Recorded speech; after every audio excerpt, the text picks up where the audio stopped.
있습니다. 잘 오셨습니다. 반갑습니다. 감사합니다.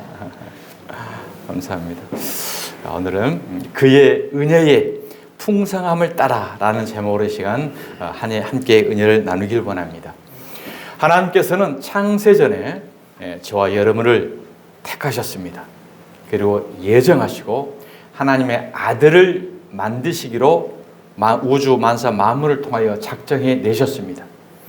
그리고 하나님께서 작정하시고 예정하신 그 뜻을 이루시고자 독생자 예수님을 이 땅에 보내주시고 그분을 십자가에 달려 돌아가시게 하심으로 말미암아 저와 여러분의 모든 허물과 죄를 다 씻음 받는 대속 제물로서 하나님의 뜻, 하나님의 섭리를 이루어 가십니다. 그렇게 하신 그 이유는 무엇이겠습니까? 그것은 바로 하나님께서 저와 여러분을 사랑하시기 때문입니다. 원래 인간은 하나님의 다 사랑의 대상이었죠. 그러나 한 사람으로 말미암아 세상에 죄가 들어오게 되었고 그 죄로 말미암아 이 세상의 모든 사람들은 사망에 이르게 된 것입니다. 자, 로마서 5장 12절 말씀입니다. 그러므로 한 사람으로 말미암아 죄가 세상에 들어오고 죄로 말미암아 사망이 들어왔나니 이와 같이 모든 사람이 죄를 지었으므로 사망이 모든 사람에게 이르렀느니라. 우리는 태어나면서부터 죄의 본질로 태어나게 된 겁니다. 우리의 인류의 조상이었던 에덴 동산에서 그 하나님의 말씀을 거역함으로 말미암아 죄가 들어오게 되었고 그 죄로 인한 모든 인류가 사망에 이르게 되었던 것입니다. 하나님은 이렇게 허물과 죄로 죽은 우리를 살리기 위해 우리를 사랑하신 그 큰 사랑 때문에 오늘 설교의 제목인 은혜와 긍휼이 풍성하신 사랑으로 예수님을 십자가에 죽게 하심으로 우리를 구원해 주신 것입니다. 그러면 예수님께서 십자가에 달리시기 이전에 우리가 구원받기 이전에 우리의 모습은 어떤 모습이었을까요? 에베소서 2장 3절 모습입니다. 전에는 우리도 다 그 가운데서, 그 가운데라는 것은 죄로 말미암아 이미 사망 가운데 있는 그 현재를, 과거를 이야기하는 것입니다. 그 가운데서 우리 육체의 욕심을 따라 지내며 육체와 마음에 원한 것을 하여 다른 이들과 같이 본질상 진노의 자녀이었더니 그렇습니다. 본질상 우리는 죄로 말미암아 허물과 죄로 죽으면서 진노의 자녀 가운데 있었던 거죠. 그런데 긍휼이 풍성하신 하나님이 우리를 사랑하신 그 큰 사랑 때문에 허물로 죽은 우리를 그리스도와 함께 살리셨다. 그렇습니다. 너희는 그래서 은혜로 구원을 받은 것이라. 그래서 우리는 허물과 죄로 이미 죽어 있었기 때문에 우리가 예수님을 비대하지라는 이런 의식, 생각조차도 우리는 할 수 없었어요. 우리가 이와 같이 하나님을 믿을 수 있었던 것은, 예수 그리스도를 우리가 구주로 믿을 수 있었던 것은 창세전에 하나님께서 작정하시고 예정하시고 그 섭리 가운데 우리를 하나님의 은혜로 우리가 구원을 얻게 된 거지, 우리가 무슨 행위를 통하다든지 우리의 의식을 통해서 우리가 하나님을 믿은 게 없다는 것입니다. 자, 오늘 하나님의 작정과 예정을 통해서 잠깐 살펴보면 본문 11절, 본문 다음 절 11절의 말씀이 나와 있는데 모든 일을 그의 뜻과 결정대로 일하시는 이의 계획을 따라, 이것이 바로 하나님의 작정입니다. 작정은 만사 만물을 통한 하나님의 계획, 이것을 하나님은 작정이라고 하고요. 그 다음에 계획을 따라 우리가 예정을 입어 그 안에서 기업이 되었으니. 그러니까 작정과 예정을 구분이 뭐냐면, 작정이라는 것은 만사 만물, 우주 만물을 통해서 하나님의 구속사를 이루어 가시려고 하는 큰 전체적인 계획, 이것을 작정이라고 하는 거고, 그 작정 가운데에 하나님이 창세전에 택하고 뽑은 하나님의 아들 만들기로 예정된 구원하게 작정 가운데 포함된 하나님의 사람, 이것을 바로 예정이라고 하는 거죠. 그러니까 예정은 작정 가운데 포함됐다는 거죠. 우리가 이 세상의 모든 만사 만물들은 결국 우연하게 돌아가는 게 없습니다. 모든 것들 우리가 봤었을 때는 천재지변이요 자연현상이요 모든 것이 이와 같이 나타난 것처럼 보이는 거지만 이미 그 만사 만물의 작정 가운데 하나님의 백성들을 이끌어 가기 위한 후속사 가운데 우리는 다 포함되어 있다는 거죠. 우리가 이제 88 올림픽 때의 극적인 4강 월드컵을 봤었습니까? 그 축구를 볼 때 얼마나 우리가 마음을 졸이고 봅니까? 아슬아슬하게 정말 극적인 경험을 했는데 이와 같이 그것을 우리는 4강에 포함이 됐어요. 그것을 경험한 이후에 다음에 재방송으로 그걸 볼 때는 우리의 그 마음이 어떤가요? 편안하죠. 이미 결과를 알고 있기 때문에. 그러니까 이 결과를 알지 못하고 보고 있는 마음과 이미 상태의 결과를 알고 난 다음에 본 것은 우리가 얼마나 마음이 편안하다는 거죠. 마찬가지로 우리가 인생의 앞길을 세상의 만세 만물을 알지 못하고 살아가는 사람들은 늘 불안과 공포와 두려움과 아슬아슬한 이 마음 가운데 살아갈 수밖에 없어요. 그러나 저와 여러분은 이미 하나님께서 창세전에 택하셨고 작정하셨고 구원하기로 하나님의 아들 만들어서 구원하기로 예정하셨기 때문에 이 은혜의 믿음이 있다고 한다면 어떤 현상, 어떤 처지에 있든지 우리는 평안함 가운데 있게 된 줄 믿으시기 바랍니다. 믿음의 차이가 바로 이겁니다. 우리에게 내일 앞길 한시도 한 치 앞도 모르는 삶 가운데 불안과 공포와 두려움을 살아가느냐? 내 인생의 앞길에 어떤 현상이 있든지 하나님이 인도하실 거야. 하나님의 작전 가운데 있을 거야. 생사화복을 주관하시는 그 하나님의 인도와 긍휼과 은혜가 풍성하신 하나님의 사랑 가운데 있다는 사실을 깨닫게 된다고 한다면 오늘도 저와 여러분은 기뻐하면서 감사하면서 하나님의 영광을 바라보면서 믿음 가운데 나아가는 저와 여러분이 되게 되는 줄 믿습니다. 그래서 우리가 이 믿음 가운데 충만히 있다고 한다면 아직 하나님을 믿지 못하고 예수 그리스도를 구주로 영접하지 못한 사람들이 살아가는 세상은 그들은 권력이 있어도 불안하고요. 돈이 있어도 불안하고요. 이 세상에 아무리 부귀영화를 다 모았다고 한들 그 마음 가운데는 공허와 불안과 공포가 늘 도사르고 있습니다. 사랑하는 성도 여러분, 비록 그 외형적으로는 우리가 부러움의 대상이 될 수 있지만은 그 마음속에는 들어가 보면 늘 불안해요. 공허해요. 안절부절 못해요. 그렇기 때문에 그 세상 가운데서 다른 돌파구를 늘 찾지 않습니까? 우리는 긍휼이 풍성하신 하나님이 우리를 사랑하신 그 큰 사랑 때문에 허물과 죄로 죽은 우리를 그리스도와 함께 살리신 그 은혜의 구원 가운데 있다는 사실을 믿으시기 바랍니다. 아멘. 그렇습니다.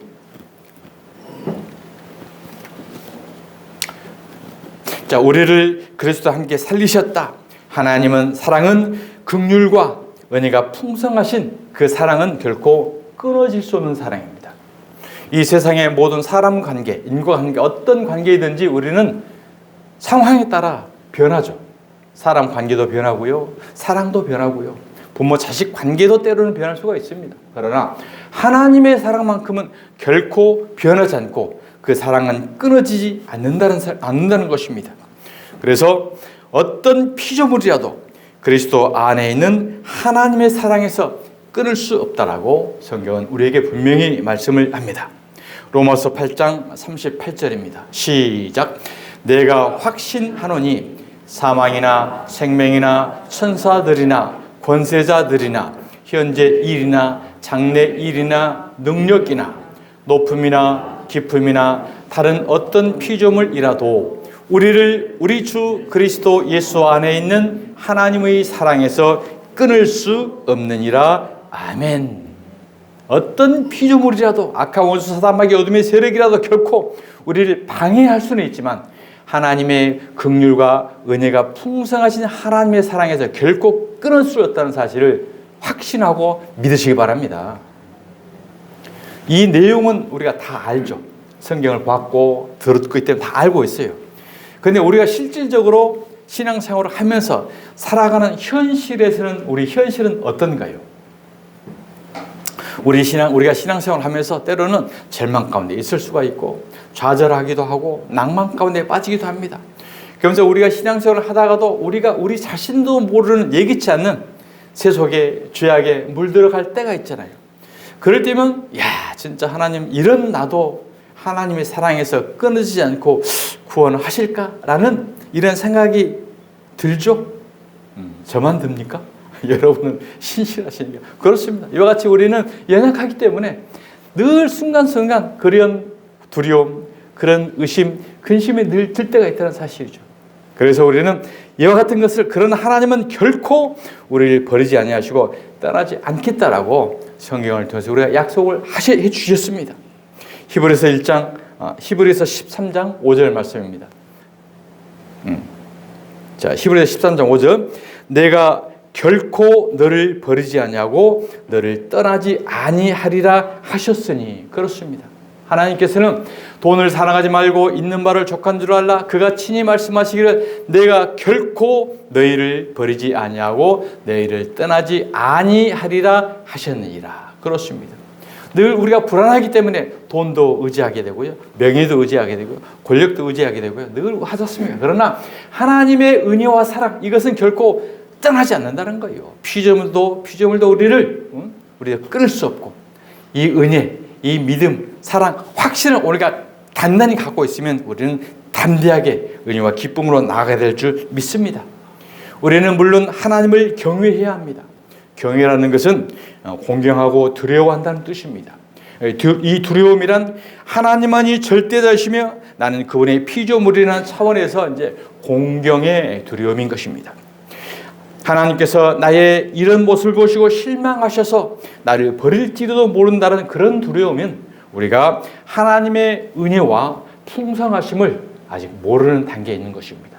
하나님의 은혜와 사랑, 풍성하심, 구원의 은혜, 이 사랑을 굳건하게 우리가 믿을 수 있다고 한다면, 비록 우리는 연약하기 때문에 우리가 믿음의 신앙인다운 삶을 살아가지 못할 때가 있습니다. 그러나 결국은 끝까지는 하나님을 포기하지 않고 반드시 이끌어 가시는 이 확신 가운데 있는 저와 여러분 되시길 바랍니다. 성도는 그분의 풍성하심과 사랑을 얼마나 알고 있느냐에 따라서 그 신앙의 정도가 더욱 깊어집니다. 그래서 우리 신앙인은 자신이 얼마나 큰 죄인인가를 알면 알수록 절망으로 빠지는 것이 아니라 그럼에도 불구하고 끊어지지 않는 사랑 때문에 오히려 우리는 감사 가운데 나갈 수가 있게 되는 것입니다. 성경의 탕자의 비유에서 아버지의 재산을 받아 화랑방탕하게 다 탕진해버리고 돼지가 먹는 쥐엄 열매조차도 먹을 수가 없는 비참한 처지에 처져서 마지막에는 아버지께로 내가 돌아가야 되겠다. 우리 아버지의 집에는 일꾼도 많고 먹을 것이 풍족한데 내가 이 지경 되었지만 아버지께 참으로 긍휼한 마음을 안고 돌아가야겠다는 마음으로 돌아갔을 때 아버지는 그 아들을 야단치는 게 아니라 먼 거리가 먼데 상가가 먼데 그 늘 아들을 기다리고 있다가 돌아오는 아들을 바라보면서 달려가서 목을 안고 입을 맞추고 그에게 가락지를 껴주고 옷을 새 옷을 입히고 손을 잡아 잔치했다는 것입니다.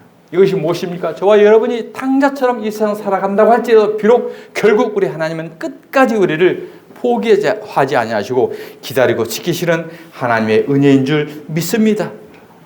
그것은 아버지의 사랑하는 아들이기 때문에 그렇게 대우하시는 것입니다. 하나님은 우리가 무엇을 잘해서가 아니라 우리가 하나님의 자녀이기 때문에 끝까지 사랑하시는 것입니다. 예수님께서도 요한복음 13장 1절에 이와 같이 말씀합니다. 세상에 있는 자기 사람들을 사랑하시되 끝까지 사랑하시니라. 아멘. 하나님이 말씀하시고 예수님이 말씀하시고 성경에 분명하게 이와 같이 우리에게 약속을 해 주신 것입니다. 이 사랑을 깨닫는 자는 담대하게 됩니다. 사랑 안에 두려움이 없고 아버지의 온전한 사랑이 두려움을 내쫓는다라고 말씀하셨습니다. 요한 1서 4장 16절입니다. 시작. 하나님이 우리를 사랑하시는 사랑을 우리가 알고 믿었노니 하나님은 사랑이시라. 사랑 안에 거하는 자는 하나님 안에 거하고 하나님도 그의 안에 거하시느니라. 이로써 사랑이 우리에게 온전히 이루어진 것은 우리로 심판날에 담대함을 가지게 하려 함이니 주께서 그러하심과 같이 우리도 이 세상에서 그러하니라.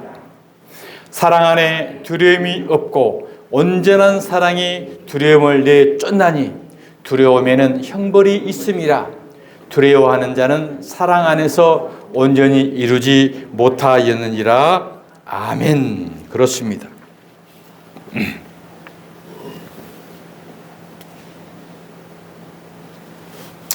우리가 하나님의 풍성한 은혜와 긍휼로 우리에게 주어진 구원이 얼마나 큰 사랑인지를 깨닫는다면 우리는 세상에 이와 같은 크고 작은 문제들 때문에 연연해하지 않을 수 있습니다. 하나님이 우리를 위하시면 우리를 누가 대적하리요? 그 아들과 함께 모든 것을 우리에게 은사로 주시지 않겠느냐라고 하나님은 우리에게 말씀을 하십니다. 로마서 8장 31절 말씀입니다. 시작. 그런즉 이 일에 대하여 우리가 무슨 말하리요? 만일 하나님이 우리를 위하시면 누가 우리를 대적하리요? 자기의 아들을 아끼지 아니하시고 우리 모든 사람을 위하여 내주신 이가 어찌 그 아들과 함께 모든 것을 우리에게 주시지 않겠느냐. 아멘. 그렇습니다. 자기의 아들을 아끼지 아니하시고 저와 여러분의 은혜와 긍휼과 사랑을 베푸셔서 구원하시기로 하신 하나님께서 우리 모든 사람을 위하여 내주신 이가 어찌 그렇습니다. 이 어찌 사랑, 어찌 그 아들과 함께 모든 것을 우리에게 주시지 아니하겠느냐라고 우리에게 말씀을 하십니다. 하나님은 이렇게 우리의 모든 것을 주시는 분이십니다. 그러나 그렇게 모든 것을 주실 수 있는 분인데도 때로는 우리가 구할 때에 주시지 않을 때도 있죠. 그것은 우리 하나님께서 긍휼과 사랑의 풍성하신 하나님께서 자녀에게 유보하시는 것은 자녀의 성숙에 유익이 되지 않는다고 한다면, 때로는 하나님의 아들을 만드는 과정 가운데 있다고 한다면, 때로는 훈련과 연단의 과정으로 유보하실 수도 있다라는 것입니다. 하나님이 주시고 싶은 것은 우리가 생각하는 세상에 먹고 입고 마실 수 있는 그런 것들이 아니라 우리가 상상할 수도 없는 하나님의 아들, 하나님의 자신을 우리에게 주신다는 것입니다. 그런데 그 풍성한 은혜를 먼저 우리는 깨닫지 못하고 우리가 이 세상에 먹고 입고 마시는 세상 것들에 국한되어 있다고 한다면, 하나님은 하나님의 은혜와 긍휼과 사랑을 깨닫게 하기 위해서 때로는 우리가 구하고 간구했던 것들요 차단할 수 있다는 거예요. 왜? 이러한 것들을 풍족하게 주게 되면 진짜 본질을 깨닫지 못하고 잊어버리기 때문에 진짜 중요한 것을 깨닫게 하기 위해서 지금 당장 우리에게 필요한 것들을 잠깐 보류하실 수도 있는 것입니다. 이 은혜, 자기 아들까지도 아끼지 않는 사랑을 깨닫게 하기 위해서 늘 하나님은 우리에게 여러 방편을 통해서 우리에게 말씀하시는 것입니다. 그런데 그것을 아랑곳하지 않고 우리의 집값이 좀 올리기를 해달라고, 우리의 자녀가 대학 붙기를 위해서 우리의 인생의 사소한 이런 기복, 복 받는 것에만 국한되어 있다고 한다면 하나님은 탄식할 수밖에 없는 거예요. 이것이 뭐예요? 이것이 바로 기복신앙입니다. 기복신앙. 기복신앙은 어떻게 보면 우상숭배예요. 그 주체가 바로 자신이잖아요. 나.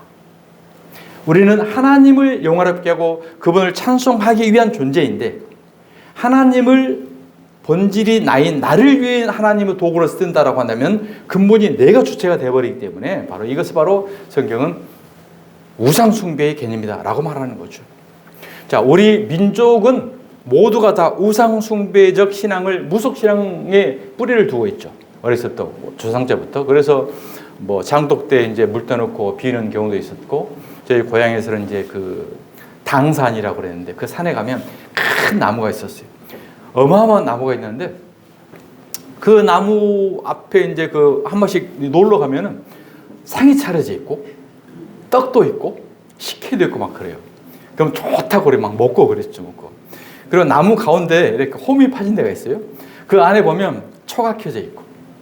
지금 생각해 보니까 큰 나무가 그 얼마나 밑에서 사람들이 와서 빌었던지 나무가 속이 썩어서 그냥 그 나무가 다 썩었던 것 같아요. 그와 같이 그러니까 자연스럽게 문화적인 풍속적으로 무속 시간에 이제 젖어 있었단 말이죠. 그런 무속 신앙으로 우리 대대로 내려왔던 우리 민족 신앙에 예수 신앙이 들어온 거죠. 예수가 들어와 가지고 무속 비는 대상만 바꿔진 거예요. 당산에서 나무나 돌에게 빌던 그 모습 그대로 교회에 와서 십자가 앞에 예수 앞에 비는 것이 돼버린 거예요.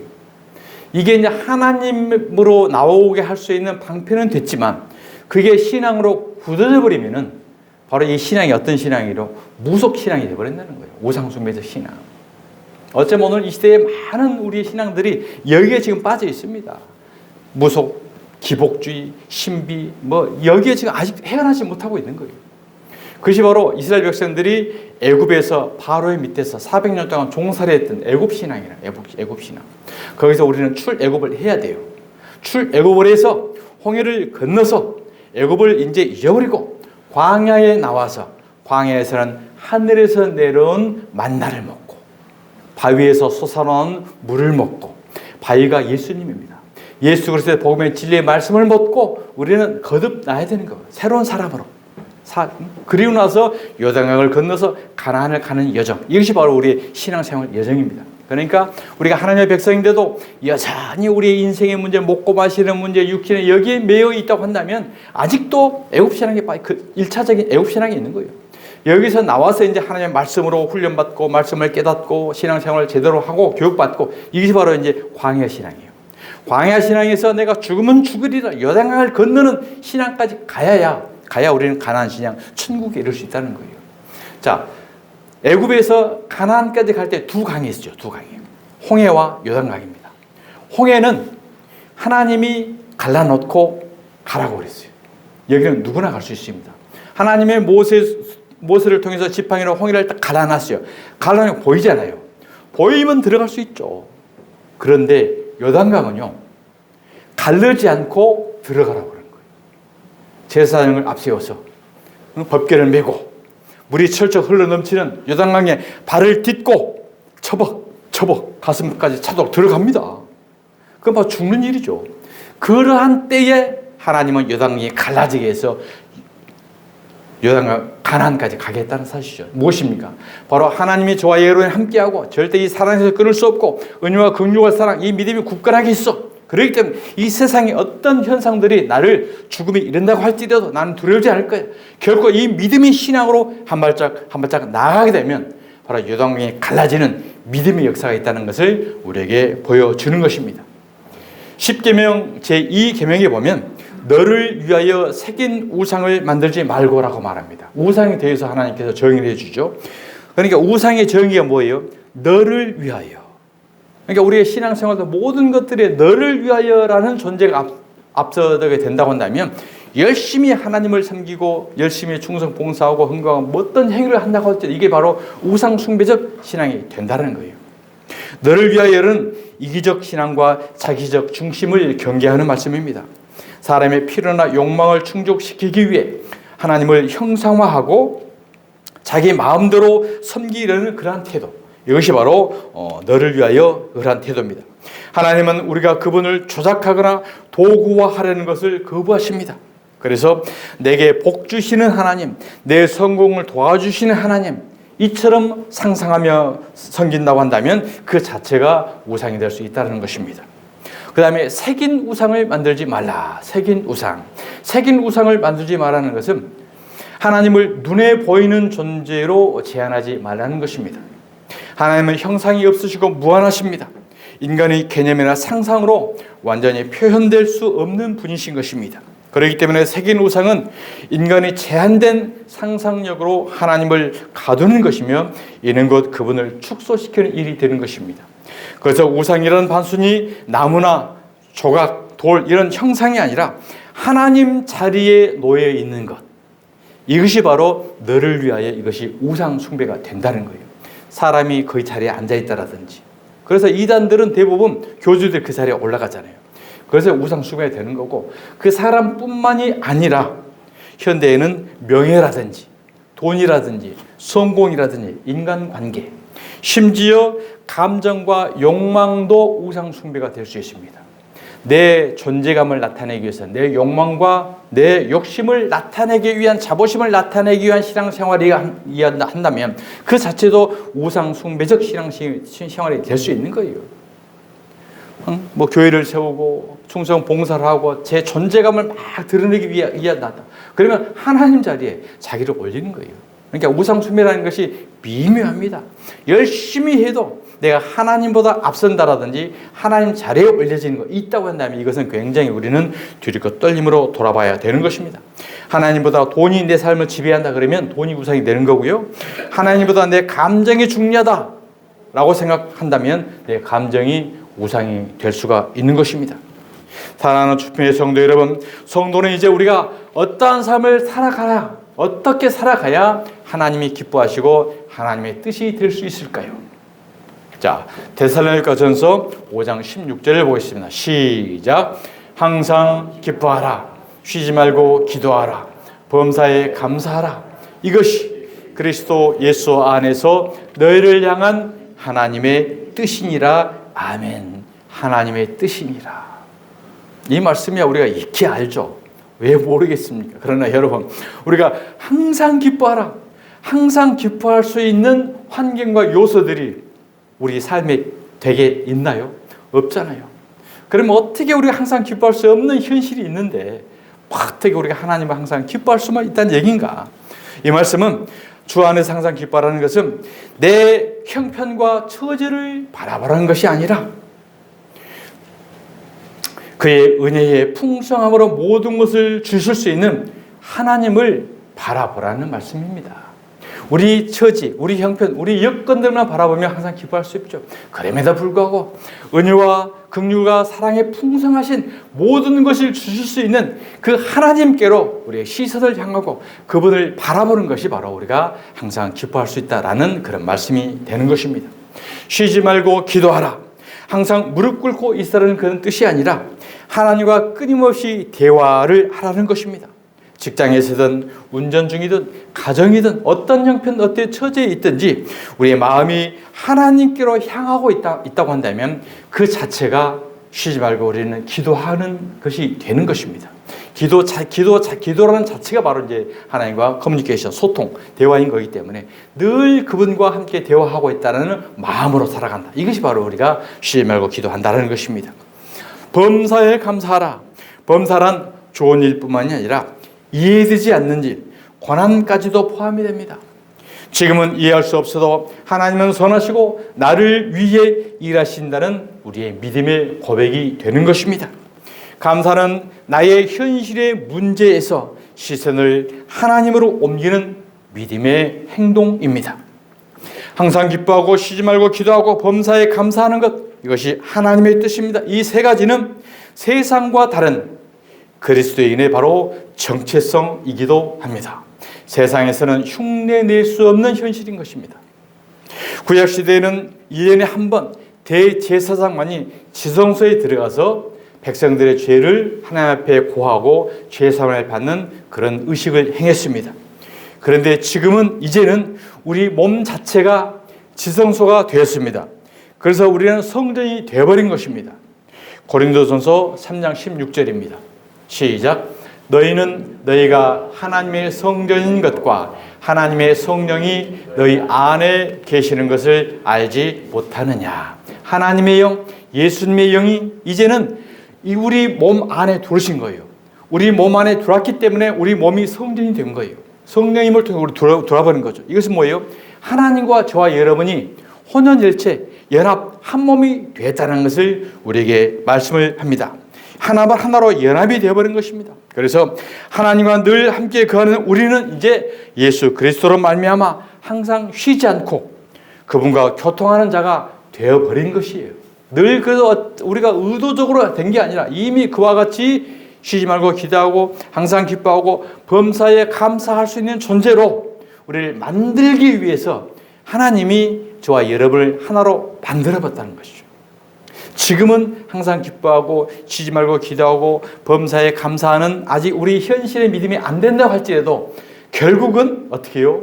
그러한 존재로 만들어가게 될 겁니다. 이미 만들어가게 되기 때문에 어차피 목표까지 가야 되기 때문에 빨리 기뻐하고 감사하고 기도하자는 거죠. 어떻게든 우리가 만들어가는 거예요. 그러므로 나에게 일어나는 모든 일은 결국 나를 자기의 아들로 만들기 위한 섭리의 과정임을 깨닫고 범사에 감사할 수 있는 저와 여러분이 되시기를 바랍니다. 그것이 바로 하나님의 뜻입니다. 하나님은 전지전능하신 분입니다. 하나님의 뜻은 결코 실패할 수 없고 좌절할 수도 없습니다. 그분은 우리에게 일을 시작하셨고 반드시 완성하실 줄을 믿으시길 바랍니다. 여러분, 사랑하는 사람과는 어떻게 해요? 늘 같이 있고 싶잖아요.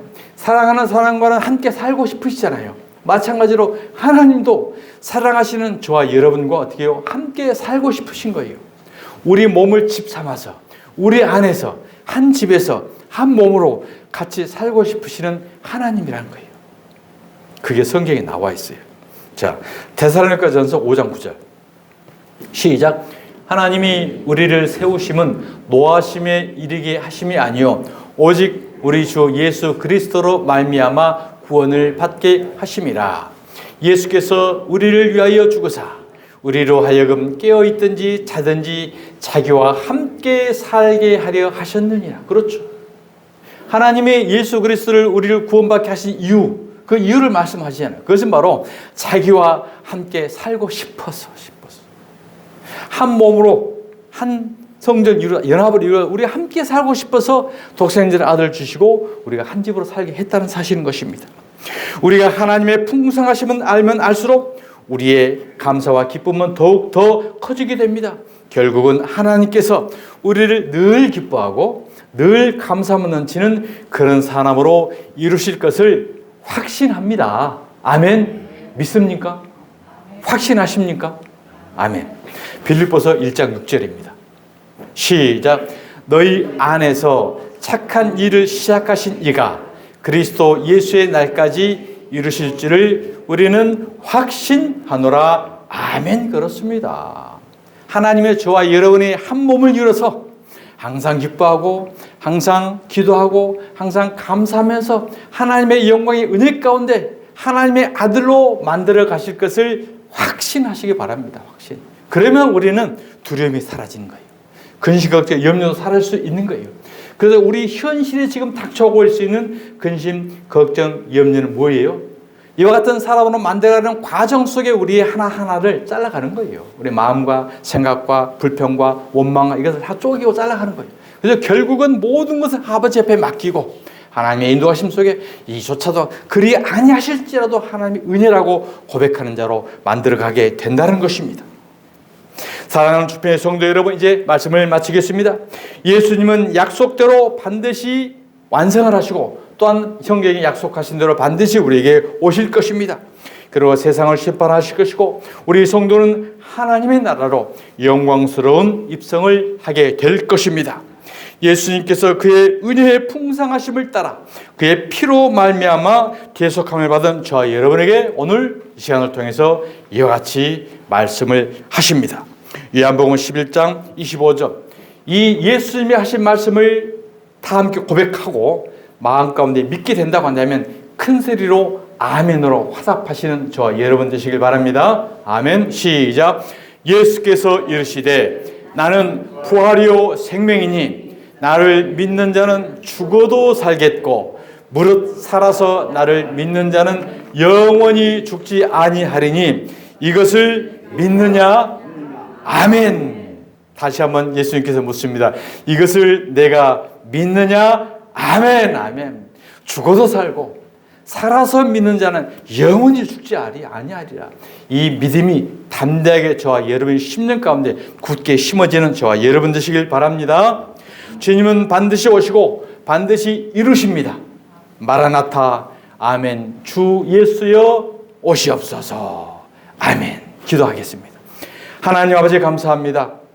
하나님의 그의 은혜의 풍성함을 따라 하나님의 사랑은 결코 변치 아니하시고 끊어지지 아니하시고 하나님의 사람으로 만들어 가시는 이 은혜 가운데 있다는 것을 말씀을 통해서 깨닫습니다. 우리의 힘과 능으로는 도저히 따라갈 수 없는 존재이오만 하나님께서 우리 안에 들어오셔서 연합하여 하나가 되어져서 마침내 하나님 때문에 기뻐하고 감사하며 기도하며 영광을 돌 수 있는 존재로 만들어 가시는 구속사 가운데 있다는 것을 깨달으니 이제는 이 삶 가운데 우리는 두려움이 없습니다. 근심 걱정 염려가 없습니다. 이 믿음의 고백이 우리 인생의 삶을 살아가는데 기쁨과 감사로 살아갈 수 있도록 성령님께서 늘 깨우쳐 주시고 붙들어 주시고 인도하여 주시옵소서.